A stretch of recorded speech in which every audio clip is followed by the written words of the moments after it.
We picked up this stainless steel sausage stuffer, and I've got to say, it's been an awesome addition to our kitchen setup. This one is the 2.5 pound vertical model, and it came with 8 different stuffing tubes, which gives us a lot of flexibility for different meats and casing sizes.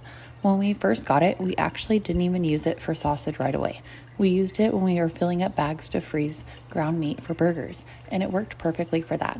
The handle turned smoothly, and the whole process was quick and mess-free.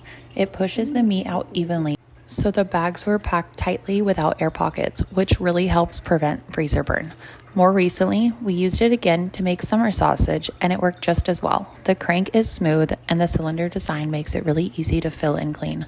The stainless steel build feels solid and not flimsy at all, and I like that it has a sturdy base that keeps it steady on the counter while you're working.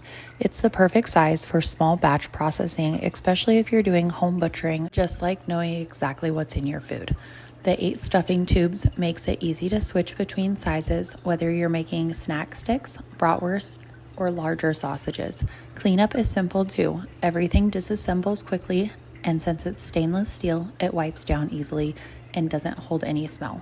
The whole setup feels really well made for the price. Overall, I'm super happy with this sausage stuffer. It's versatile, durable, and great for anyone who processes their own meat or likes to make sausages from scratch. Between burger prep and summer sausage season, it's already gotten a ton of use, and I know it's going to last us for years. If you've been thinking about making your own sausage or just want an easier way to pack and portion meat, I definitely recommend giving this one a try. It's one of those tools that makes the whole process smoother and a lot more enjoyable.